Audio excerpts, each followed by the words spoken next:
La basilique Saint-Rémy de Reims.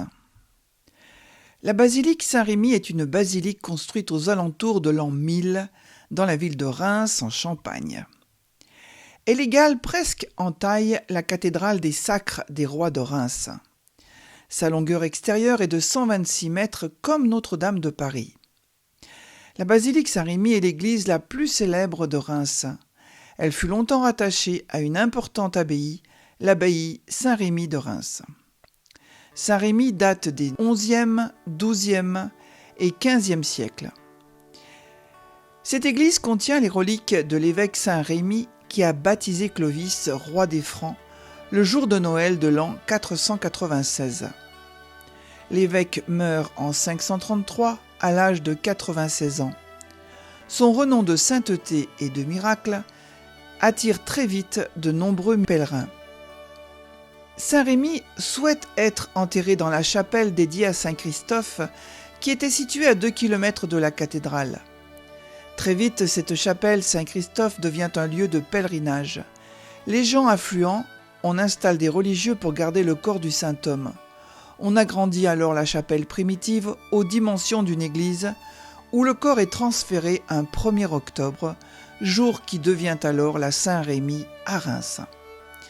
Vers 760, l'abbé Tilpin fonde l'abbaye Saint-Rémy et y installe une communauté religieuse bénédictine qui y restera jusqu'à la Révolution française.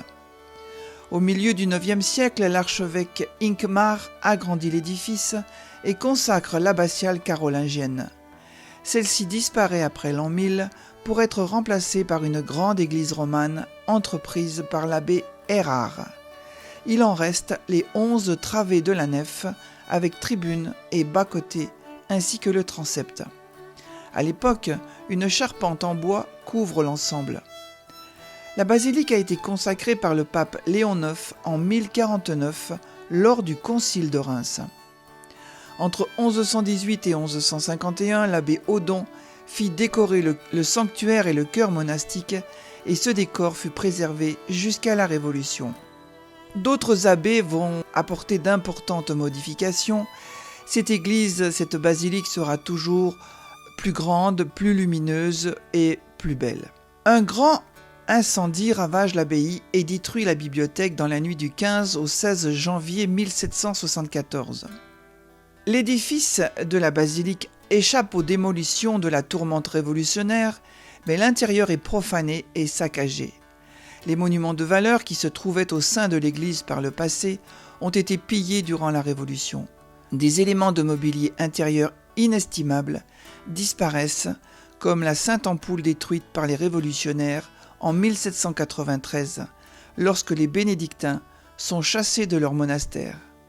Après la Révolution, la basilique devient église paroissiale pour les quartiers du sud de Reims. Le XIXe siècle voit la reconstruction de la tour nord et du haut de la façade. La châsse en bronze doré enfermée dans le mausolée est réalisée à l'occasion du 14e centenaire du baptême de Clovis. La couronne de lumière, symbole de la Jérusalem céleste, et dont les 96 bougies évoquent la durée de vie de Saint-Rémy, est refaite. Le 1er août 1918, la basilique abritait un hôpital depuis les guerres napoléoniennes. Des bombes larguées par des avions allemands s'abattent sur la basilique. Le toit s'enflamme et s'effondre. Les dégâts sont aggravés par les intempéries de l'hiver. La reconstruction de la basilique aura lieu pendant le XXe siècle. Ce n'est qu'en 2000 que la basilique se voit à nouveau dotée d'un grand orgue. Parlons un peu de Saint-Rémy, l'évêque de Reims. Il est fêté au propre le 15 janvier, le jour de sa naissance au ciel, Dies Natalis. Mais au propre du diocèse de Reims, il est donc fêté le 1er octobre, jour de la translation des reliques, pour y être vénéré par les Rémois, à l'emplacement où s'élèvera l'actuelle basilique Saint-Rémy. Rémy fut évêque de Reims pendant 74 ans, jusqu'à sa mort. Il est l'un des patrons catholiques de l'archidiocèse de Reims. À 22 ans, il est choisi comme évêque de Reims et son activité missionnaire s'étend jusqu'à la Belgique. Il fonde les diocèses de Thérouanne, Laon, Arras, crée tout un réseau d'assistance pour les pauvres et joue un rôle de médiateur auprès des barbares. Quand le chef franc Clovis prend le pouvoir, Saint-Rémy lui envoie un message. secourez les malheureux, protégez les veuves, nourrissez les orphelins, que votre tribunal reste ouvert à tous et que personne n'en sorte triste. Toutes les richesses de vos ancêtres, vous les emploierez à la libération des captifs et au rachat des esclaves. Admis en votre palais, que nul ne s'y sente étranger. Plaisantez avec les jeunes, délibérez avec les vieillards. La reine Sainte Clotilde, tout naturellement, se tournera vers Saint-Rémy pour acheminer le roi vers la foi. Après le baptême de Reims, Saint-Rémy restera jusqu'à sa mort l'un des conseillers écoutés du roi et sera l'un des artisans en Gaule du retour à la vérité catholique des Burgondes après la bataille de Dijon et des Visigoths à Vouillé, deux populations ariennes. Le chroniqueur italien du XIIIe siècle, Jacques de Voragine, raconte que selon Higmar, archevêque de Reims 802-882, comme il n'y avait pas de Saint-Crème pour oindre le front de Clovis, le Saint-Esprit lui-même, sous la forme d'une colombe, en aurait apporté dans une fiole une ampoule. Et ce serait cette sainte ampoule qui aurait servi par la suite à l'onction des rois de France durant leur sacre.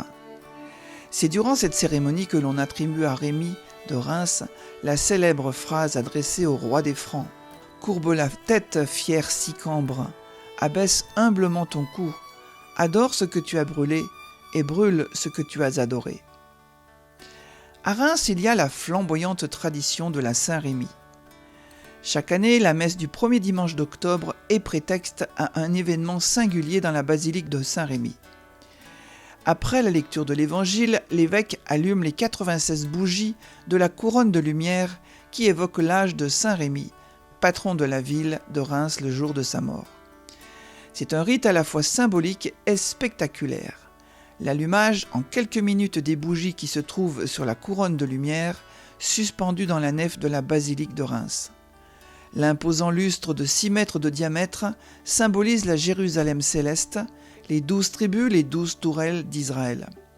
Cet événement attire chaque année une foule nombreuse qui assiste à la messe pour l'occasion, notamment des officiels, maires et députés, invités par l'archevêque pour fêter ensemble le grand saint local.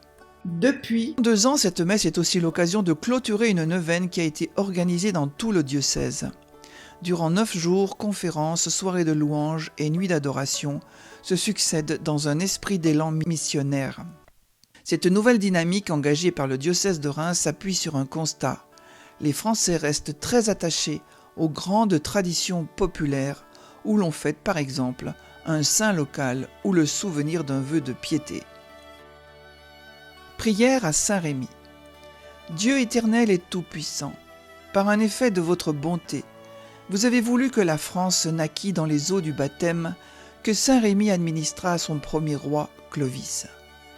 Par l'intercession du même Saint-Rémy, nous demandons humblement votre grâce, afin de ne jamais nous écarter de votre service.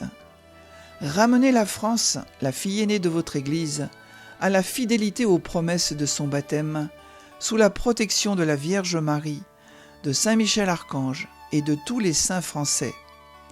Saint Rémy, intercédez pour nous, afin que par votre puissant patronage, les grâces divines inspirent nos prières, guident nos actions, consolent nos peines, guérissent nos maux et sanctifient notre vie. Nous vous supplions, au nom de l'amour que vous avez pour la France, de conserver dans nos cœurs l'amour de Jésus-Christ et de son Église. Aidez-nous à être vos dignes enfants, fidèles à vos engagements. Suscitez parmi nous des saints qui nous rendent la foi des anciens jours. Nous implorons votre protection pour nos corps et nos âmes. À votre exemple, ne refusant ni la vie ni la mort, nous promettons, pour votre honneur et notre salut, de nous efforcer à vivre et à mourir en véritables chrétiens. Amen.